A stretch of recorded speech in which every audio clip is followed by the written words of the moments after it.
And what's going on YouTube? This is your boy Joe Fontaine of Joe Fontaine Music, and I'm back with another session of Pro Tools Empowered 8. And I just wanted to address a question really quick. I had one of my subscribers just ask me how to actually get a turntable effect on their mix. And I guess they didn't have like Tractor Pro. They were using Pro Tools, but they didn't have a turntable, an actual physical turntable. So yeah, I'll show you how you can do that, and you can get some really great turntable effects on that. And I'll show you a couple other tricks also. So we'll get into that. Don't pay attention to this right here. This is a project that I was working on. And just real fast, what I was doing like right here, I was chopping up some samples on a machine, basically what I was doing. And if you know me, you know I like to clear out the middle of channels and frequencies. So what I did was I put a kick on the left side and also put a kick on the right side to me, which gives it a deeper punch. So I'll show you how you can use the signal generator to get a deeper audio signal on your kicks also. The chops right here, this basically is where I was filtering the base of the sample on this channel. Then I had the mid. You know, if you want some of my previous tutorials, you know, in my opinion, if you have a good clean mid frequency, it can make your mix sound a lot louder. You know, I like to play with the ears sometimes. This right here is the regular audio signal. And also, what I like to do is I like to bust certain sounds onto one aux channel, because you don't have to have a plugin on every channel. I have some of these plugins bypassed right now because some of them are really CPU hungry. So if there's any audio drops or glitches, so I apologize for that. Okay, so let me go ahead and click on this. Let me hold down Shift. I'm going to erase some of these tracks. I really don't need them because I did an internal bounce with the track on this one right here. Let me go ahead and show you that right quick before I erase it though. Okay, right here is the actual track itself. And you can see down here I did a bounce right here internally. So to save CPU power, let me go ahead and just erase some of these tracks. Just give me one quick sec here.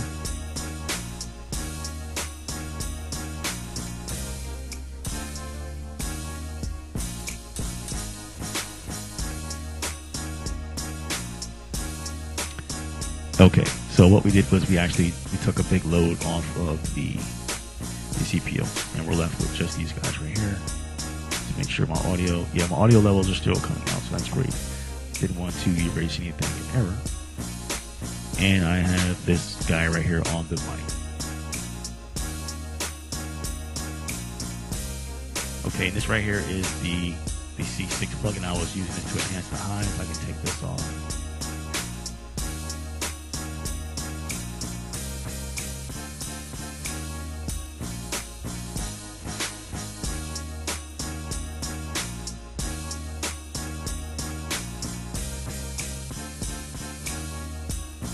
Okay, so to get that turntable effect, let me go ahead and I'll mute this signal generator. I'll show you that in a second. Let's go ahead and open this track up a little bit so we get a better look at it. Now, here is the actual track itself. And let's say we wanted to have that turntable effect actually apply, like let's say a DJ hitting a kill switch. Okay, so when I originally did the effect, I believe I put it over in this region here somewhere. And I'll let you hear it first before I show you how to do it so you get a feel for it. Let me go ahead and mute the mic right quick.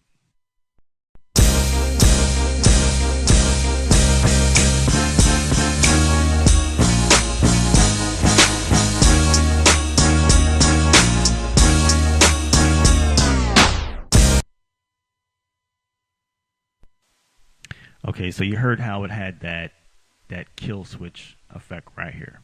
Okay, so to get that effect, it's really no biggie. What I'll do is let's just scroll down a little bit. Let's say we'll use, I don't know, we'll use this little section here. Okay, we'll put it, let's say, from about right here to about right here. Okay, the first thing you want to do is you want to highlight your region like this right here, man. And then what you want to do is you want to go up under, let's see, your audio suite. you want to jump down to pitch shift. Okay, then you want to go down to verify. This plugin here comes up. It's the audio suite. Now, it has two modes, slow down, and it also has a mode called speed up. So I'm going to use the slow down option here because we want to have that kill switch effect. You can preview it here, but I pretty much know what it's going to do because when you do it, you want to make sure that you get a pretty nice chunk of the audio so that the effect can actually apply itself and have a better result. The shorter you do it, the results are not as good in my opinion. So I'm going to click process on that. Okay, now you see it did the left signal and it also did the right signal. Okay, and it stayed open so that when you're moving anywhere in your mix, you know, if you need it here or there, it stays open so you have to keep going back and open it up. So what I'll do is I'll play it, let's see, from about, we'll start it from right here. I'll mute the mic, and when it gets right here, you'll notice the kill switch effect. So I'm going to mute the mic.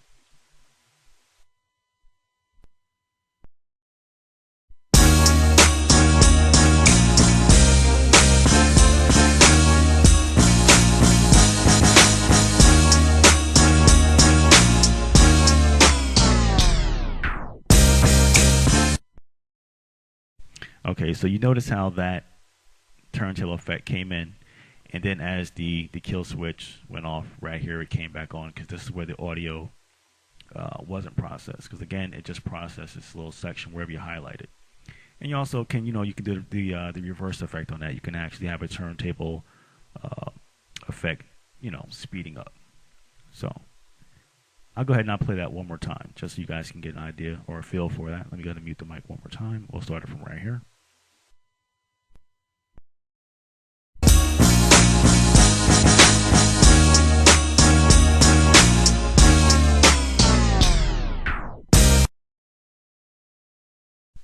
Pretty cool, huh? Okay, so other effects. Let's say if we're on a section, let me go back to the beginning here. Let's highlight this section like this right here. We can right click on this.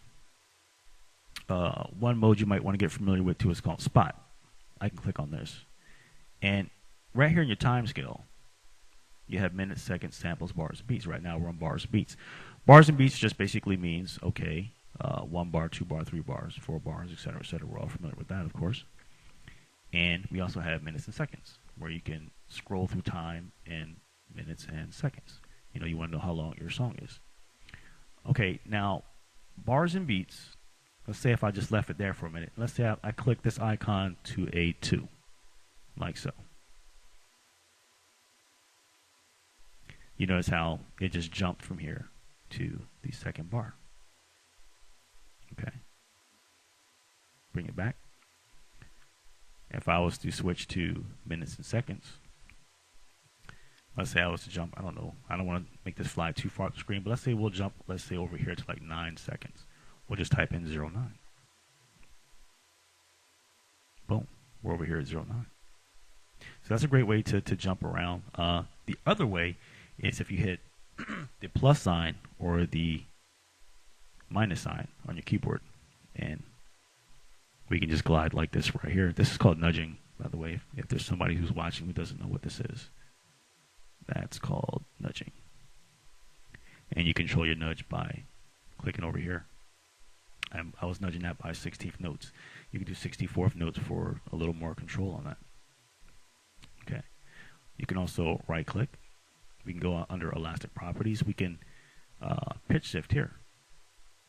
Now this is probably going to sound chipmunky, but I'm going to do it anyway. I'll put it at 2 semitones. And give me 1 sec, I'll mute the mic. And notice how it's going to be. It's going to be pitched up, but the actual time itself, it's going to be in the same time format. It's still conformed to the tempo is a better term I should use. It's pitch shifting the audio, but it's going to be conformed to the beats per minute, which is here is 94 beats per minute. So give me 1 sec, I'll mute the mic.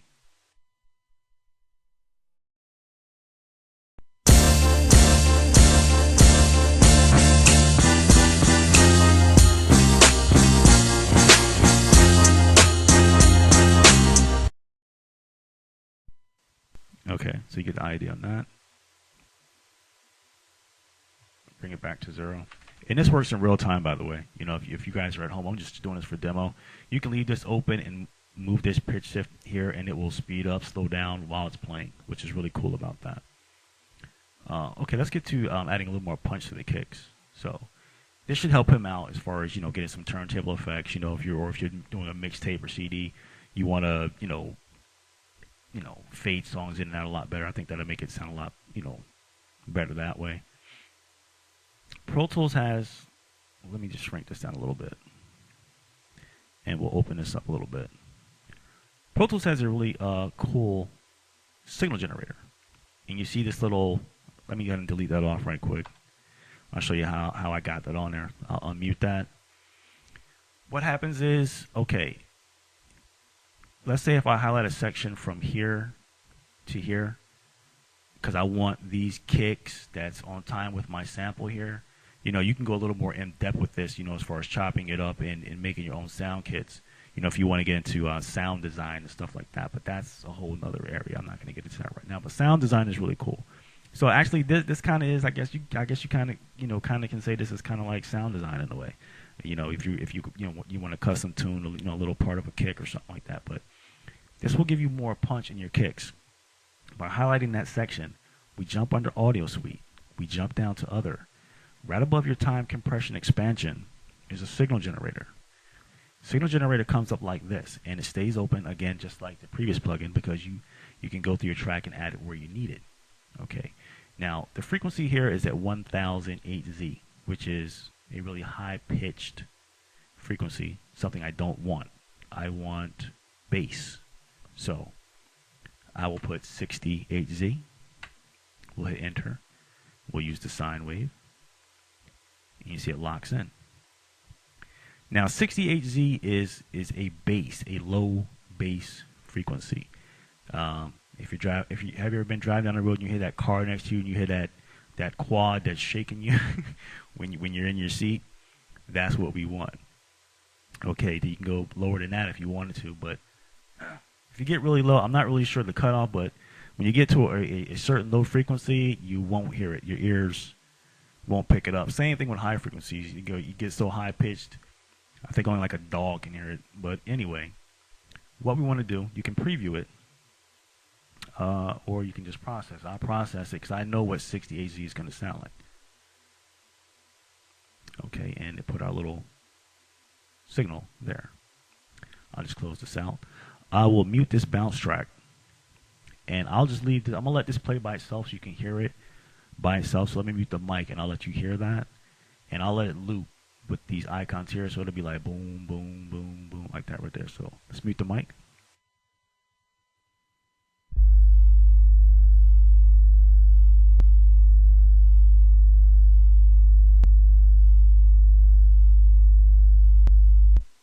Okay, so I'm not sure if you can hear that, but if you have your monitors, turn your monitors up, and you'll hear that a lot better. Let me play it one more time.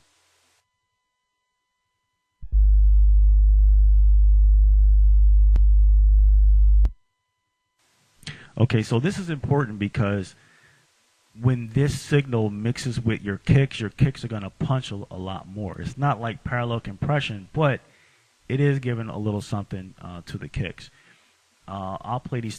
Matter of fact, let me go ahead and play these together right quick. You'll notice the difference on this. Let me mute this first.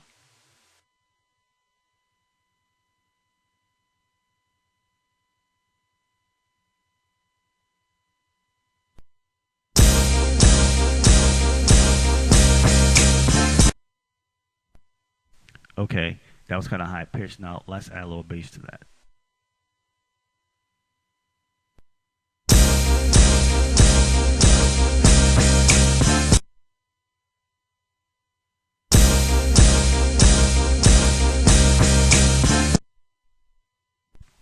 Okay, big difference in that, right? Absolutely. You know, to the trained ear, we can hear that a lot better, or somebody who has their monitors on will definitely hear the difference between the two. Rewind the video and you'll hear a big difference in that. Now, it's not just for this.